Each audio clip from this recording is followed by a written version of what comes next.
Excelente. Pongo a grabar la clase. La idea es que las clases puedan ser compartidas con ustedes una vez terminadas, es decir, entre el domingo y el lunes. La idea es pasarle estas clases para que también la tengan como apoyo al momento de estudiar para el examen. ¿Ok? Yo les voy a pasar el link por mail una vez terminadas las clases entre el domingo y el lunes. Bien. Vamos con el texto que tenemos para hoy.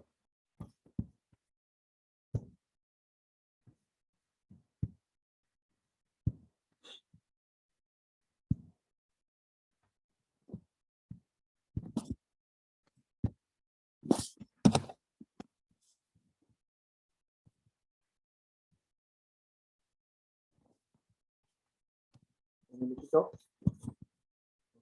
Ordenar esto acá.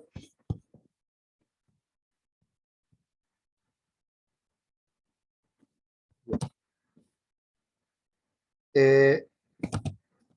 sé por qué se dispara solo, pero bueno, ya se arreglará. Dame un minutito, vamos a ver si podemos... Un minutito. Bien.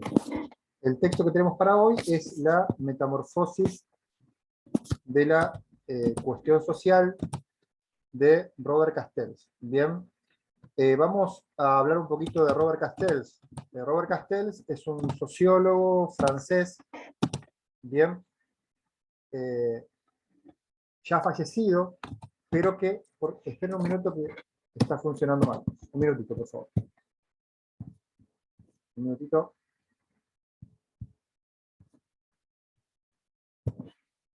Vamos a volver a compartir.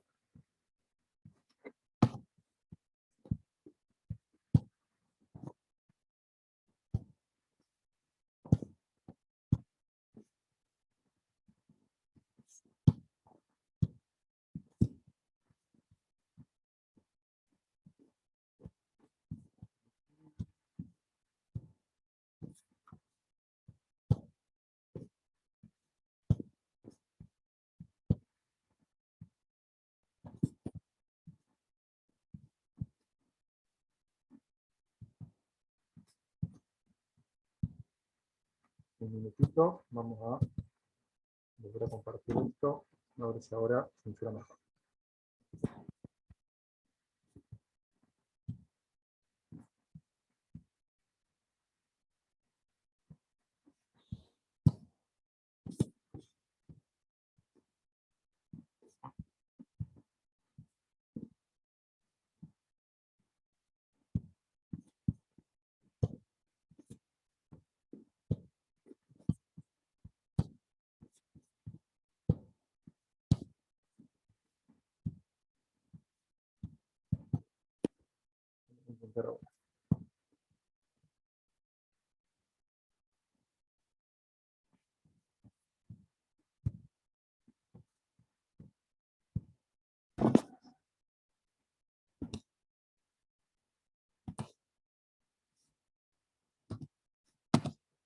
¿Por qué se dispara solo? Bueno. Como les decía, este es Robert Castells, es un sociólogo francés. Bien. ¿Por qué se dispara solo? Dame un minutito, por favor.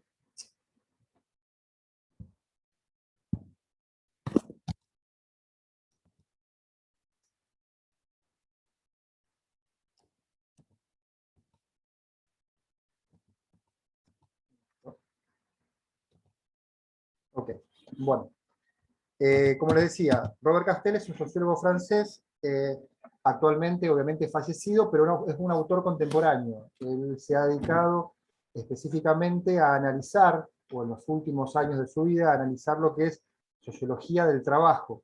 Bien, ha ejercido como docente tanto en Francia como también en otros espacios institucionales, analizando la problemática del trabajo.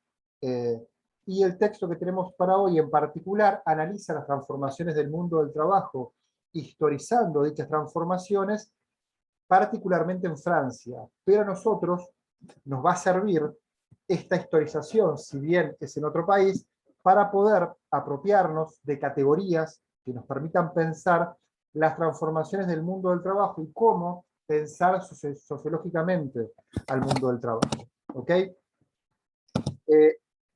¿En qué contexto escribe la obra que tenemos para hoy este autor?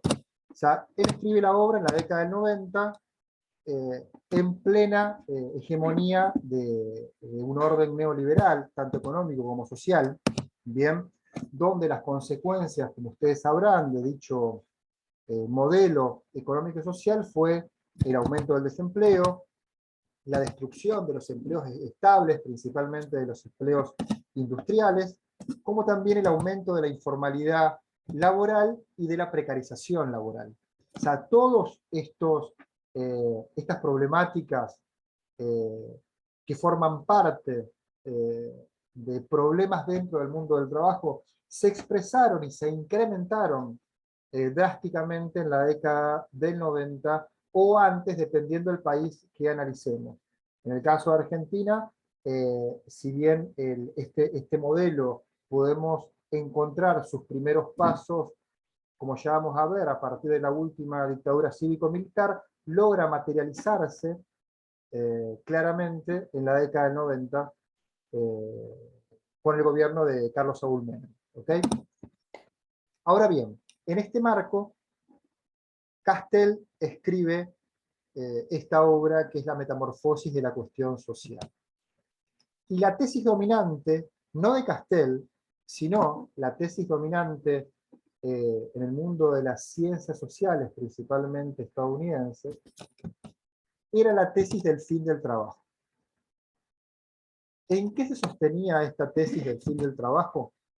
En primer lugar, en que el fin del trabajo era el resultado del desarrollo tecnológico que producía una demanda cada vez menor de puestos de trabajo y empleos.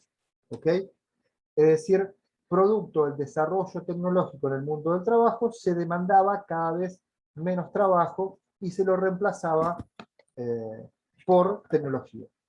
¿Okay? Y lo otro que sostenía dicha tesis, vuelvo a repetir, no de Castells, sino la tesis dominante en ese momento, era que el trabajo, ¿no?, ya no era el principal elemento a través del cual se construía las identidades colectivas, sino que las identidades se construían en espacios extralaborales, principalmente vinculadas al consumo.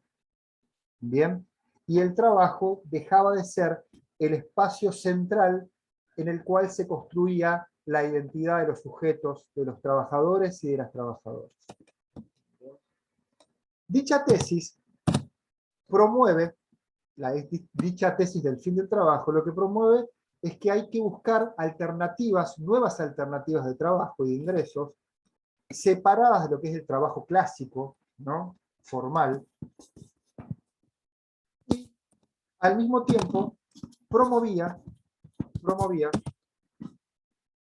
que el fenómeno del desempleo, que era un fenómeno claramente expuesto de aumento del desempleo, debía ser un fenómeno naturalizado como parte del sistema, y la exclusión de dicho sector se tenía que vivir con cierta naturalidad. Bien. Ahora bien, queda claro lo que plantea esta tesis dominante en el momento en que Castells escribe su obra.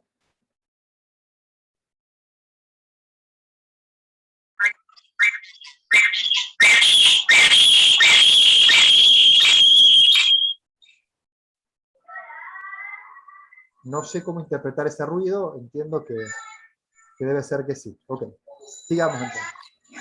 Como les decía, estas tesis dominantes no va a ser la tesis de Castells, sino que Castells, a fin de contraponerse a dicha tesis, lo que va a plantear es lo siguiente. Él va a decir, no estamos ante el fin del trabajo, sino que dicha tesis del fin del trabajo tiene un fin ideológico y un fin político.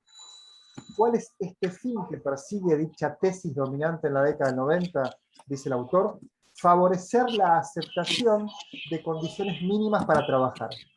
Es decir, presionar a los trabajadores y trabajadoras que acepten disminuir la calidad de sus empleos, tanto en lo que respecta a salarios como en derechos. ¿Bien? A ver, para que quede bien claro, existe una tesis dominante que plantea el fin del trabajo por las cuestiones que ya vimos, y en cambio Castel dice no, esta tesis lo que viene a alentar, a favorecer, es que todos nosotros aceptemos bajar nuestras condiciones de trabajo, bien, nuestros salarios, nuestros derechos, a fin de ofrecer, ¿no? Nuestra mano de obra a un menor valor. ¿Ok? De esta manera, lo que plantea dice Castells, esta tesis del fin del trabajo, es que aceptemos la flexibilización, una mayor explotación y la precarización de las fuentes de trabajo. Bien, ¿queda claro la discusión en la cual Castells está construyendo esta obra? Bien, ¿con qué tesis está discutiendo? Sí, profe, ahora sí queda claro. Muy bien. Ahora, teniendo en cuenta el contexto en el cual el autor escribe su obra, vamos a adentrarnos en el texto que tenemos para hoy. Bien, como ustedes habrán visto, solamente tienen que leer un capítulo de esta obra, por lo menos por ahora, hasta la próxima clase, que es la sociedad salarial. Para aquellos que pudieron leer este capítulo, la sociedad salarial, ¿a qué periodo histórico hace referencia Castells con la sociedad salarial? ¿Pudieron rastrear eso?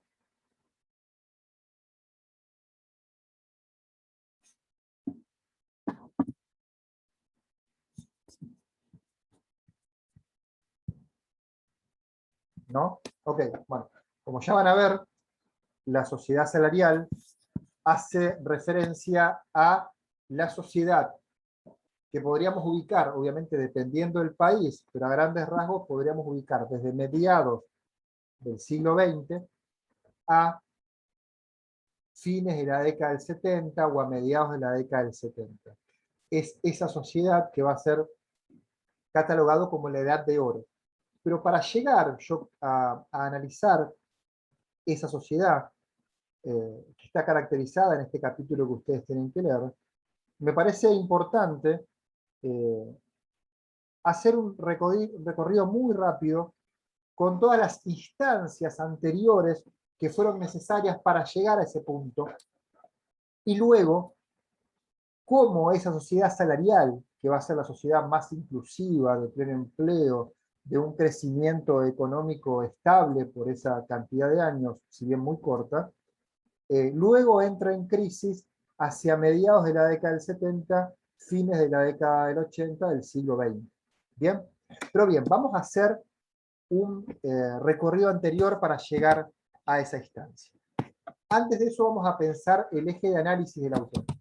El eje de análisis, como será obvio, son las transformaciones del mundo del trabajo, ¿no? Él va a analizar las transformaciones del mundo del trabajo. Pero ¿cómo tenemos que pensar al trabajo para estar en línea con Castells? El trabajo, dice el autor, no debe ser entendido solamente, como un medio material de subsistencia. Es decir, un trabajo no es solamente un medio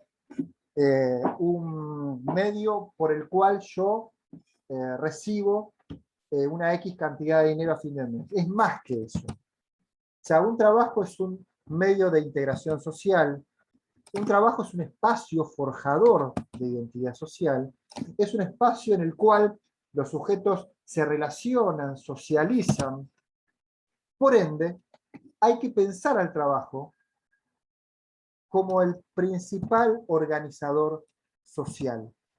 Y si es el principal organizador social, cuando hay problemas en el mundo del trabajo, ¿no? Como en el caso de Argentina son problemas recurrentes en el mundo del trabajo, hay problemas de desorganización social. Por ende, cuando se pierde un trabajo, dice Castells, perder un trabajo es mucho más que estar desempleado. ¿Ok? ¿Por qué? Como les decía, se pierde la construcción de una identidad sólida, vínculos de socialización, se desordena la vida. Bien. Y al mismo tiempo, dice, el trabajo, las transformaciones del mundo del trabajo producen cambios en las condiciones de cohesión social. ¿Qué es cohesión? Cohesión, la palabra, ¿a qué le suena? Cohesión, con H, no coerción, cohesión. Vamos chicos y chicas.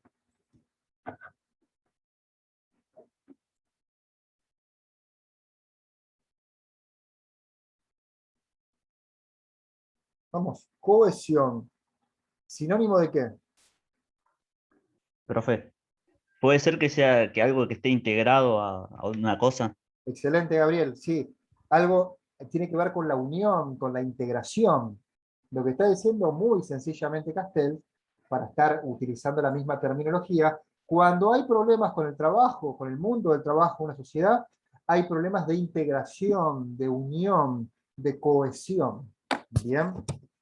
Los cambios en las condiciones de cohesión social eh, nos van a hablar de diferentes grados de cohesión social a lo largo de la historia, dependiendo la sociedad que analicemos. El grado de cohesión social va a depender de cómo en esa sociedad se haya desarrollado en mayor o en menor medida la división del trabajo, y también, punto clave en el texto de Castel, cómo en dicha sociedad se hayan desarrollado los sistemas de protección. Bien, esto es muy sencillo. O sea, va a decir, una sociedad va a estar más o menos cohesionada, va a estar más o menos integrada, como decía Gabriel, principalmente si goza, si tiene sistemas de protección que contienen a sus miembros. ¿Qué puede ser un sistema de protección social? Un ejemplo, cualquiera, muchísimos podemos pensar.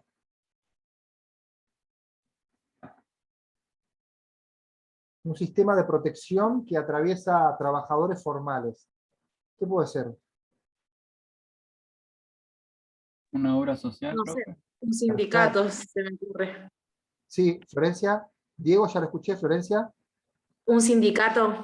Bien, bien, está bien. Eso sería la institucionalización de un sistema de protección, perfecto. Pero de alguna manera es correcto, va en esa línea, digamos, una ART, una obra social, una jubilación, es decir, sistemas de protección, ¿no? Que podríamos pensarlo como mecanismos a través de los cuales se socializa el riesgo individual, ¿sí? Y se protege a través de políticas o regulaciones a la gran mayoría de la sociedad. Bien, si existen estos sistemas, si son sólidos estos sistemas, si son generales estos sistemas, estamos frente a sociedades más cohesionadas o menos cohesionadas en el caso que los mismos sean más frágiles o no existan. ¿Bien? Profe, y en el Sí. caso de leyes del trabajo, también. Un poquito más fuerte, En Diego. el caso de la ley del trabajador, también. Exactamente, exactamente. Sí, sí, sí, exactamente. Ahora vamos a ver cómo a lo largo del tiempo las leyes laborales funcionan como sistemas de protección. Entonces, los dos elementos claves, pero principalmente este último, van a ser un síntoma que nos va a hablar de una sociedad más o menos cohesionada. Avancemos. Entonces, la línea de tiempo que va a hacer el autor va a ser la siguiente. Arranca en el siglo XIV, ¿no? Y se va a extender, obviamente, hasta la sociedad actual, o principalmente hasta la década del 90, para ser más precisos. Y va a dividir esta línea de tiempo en diferentes condiciones. En 10 minutos, chicos, esto se corta y ustedes se vuelven a conectar. ¿Ok? Y así continuamos. Pueden tomarse un par de minutos, ir al baño, obviamente, con total libertad, por supuesto. Entonces, empieza la línea de tiempo en el siglo XIV, bien, con el desarrollo de la sociedad preindustrial. Luego aparece lo que sería la condición proletaria. Luego con la condición proletaria es el inicio para Castells, ¿no? En el análisis de la sociedad francesa, por supuesto, el inicio de la sociedad industrial. Piensen en el proletario de Marx, ¿no? El proletariado que estuvieron viendo con Marx, piensen en esa figura de trabajador. Bien, desde mediados del siglo XIX a mediados del siglo XX encontramos otra condición, que es la condición obrera, que va a ser diferente a la condición proletaria, y desde mediados del siglo XX a mediados de la década del 70, aproximadamente, dependiendo del país que analicemos, es la condición salarial, que es el capítulo que ustedes tenían que leer para hoy, ¿no? Y donde prima en esta sociedad salarial, ¿no? El estado de bienestar, ¿no? Que es la columna vertebral de dicha sociedad. Y la condición siguiente, una vez que entra en crisis la sociedad salarial, va a ser la condición que él va a llamar supernumeraria. Es en esta sociedad donde él va a llamar, donde prima la condición supernumeraria, que ya vamos a ver, o la van a ver la próxima clase, en la clase grabada, es el momento donde, para que ustedes tengan la línea histórica más organizada, en esta última condición es donde se consolida o comienza a consolidar a mediados de la década del 70, comienzo de los 80, el orden neoliberal. ¿Bien? Entonces, si bien solamente ustedes tienen el material para caracterizar a lo que es la condición salarial, vamos a hacer este recorrido rápidamente, previo, para que vean cómo se llega a esa instancia y luego cómo esta sociedad salarial entra en crisis y llega un nuevo modelo de sociedad. En cada una de estas condiciones, en la condición proletaria, obrera, salarial, supernumeraria, en cada una de ellas van a encontrar caracterizadas las relaciones laborales vigentes. ¿Cómo era trabajar en ese momento? Al mismo tiempo, ¿qué tipo de subjetividad se forma en torno al trabajo? Bien. Y si existían en cada uno de estos momentos históricos regulaciones o protecciones sociales, y si existían, ¿qué tipo de regulaciones existían? Bien. Avancemos con la primera, con la sociedad preindustrial. Bien. La sociedad medieval, ¿no? El orden feudal, piensen desde ese lugar. Bien. ¿Cómo era considerado? ¿Qué creen ustedes? ¿Qué saben ustedes de otras lecturas, del secundario? ¿Qué intuyen? ¿Qué era ser un trabajador en la Edad Media, en la sociedad feudal? ¿Era visto socialmente como algo positivo el trabajar o no? ¿Qué No, creen ustedes? profe, creo que tiene en relación con la época de la esclavitud y eso, ¿no? O sea, como que si trabajabas, no sé si estoy en lo cierto o no, Estaba pero atado a la tierra. Ahí va por ahí. Estaba atado a la tierra y bueno. Bien, bien. Está atado a la tierra, estamos hablando de lo que era el siervo de Gleba, ¿no? El siervo de Gleba, que se expresaba en la relación de dominación, de explotación entre el señor feudal y el siervo. Específicamente, no sé quién, disculpen, no alcancé a ver quién nombró la figura, la relación de producción basada en la esclavitud, no sería la más adecuada para la sociedad feudal, sino es la más adecuada para periodos anteriores. El siervo no era un esclavo en el sentido categórico de la palabra, ¿no? No era un esclavo, es decir, no era una persona pensado como una mercancía en sí, ¿bien? Pero avancemos un poquito con esta figura. ¿Qué era el trabajo en la Edad Media? Trabajar en la Edad Media o el trabajo era un acto infamante, es decir, trabajar era una vergüenza, digamos.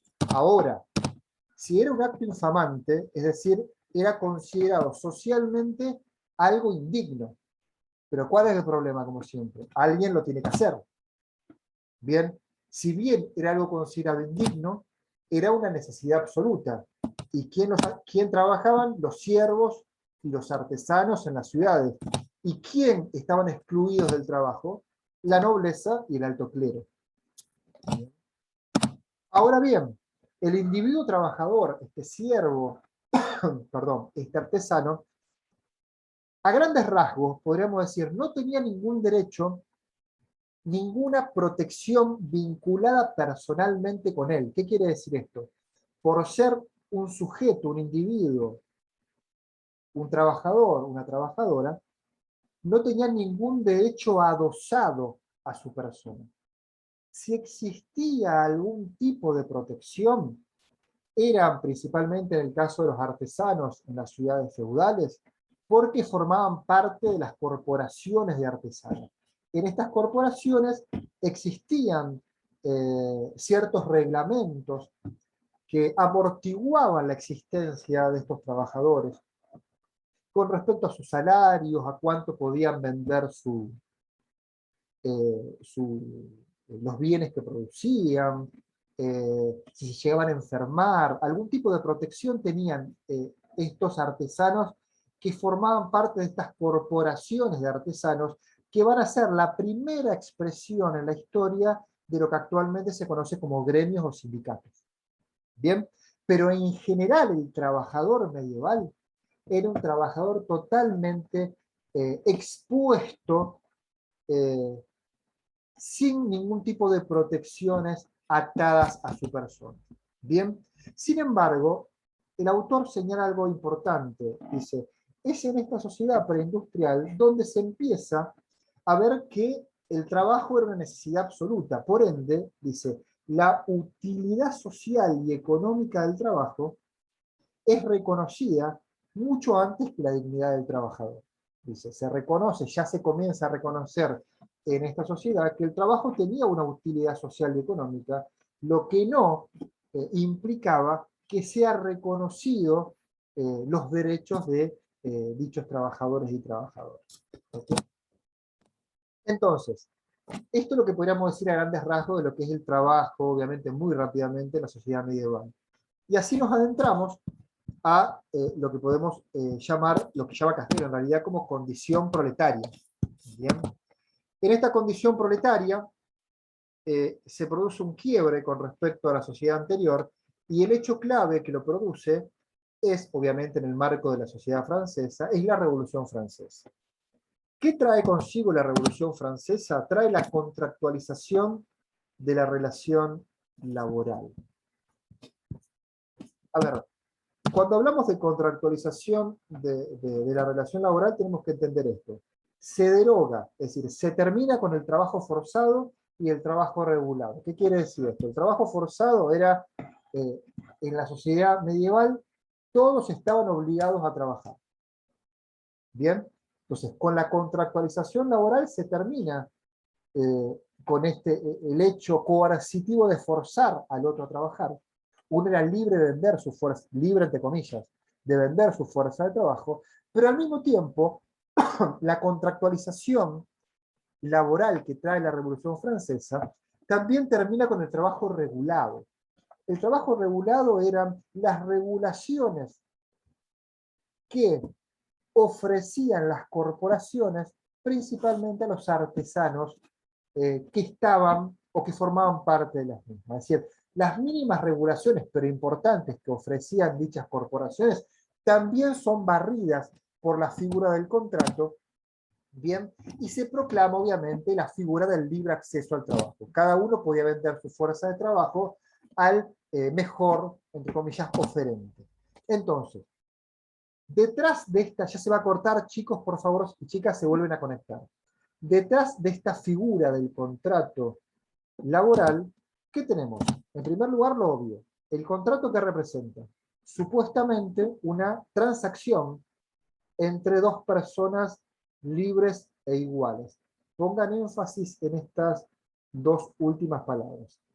Supuestamente es una transacción entre personas libres e iguales, ¿no?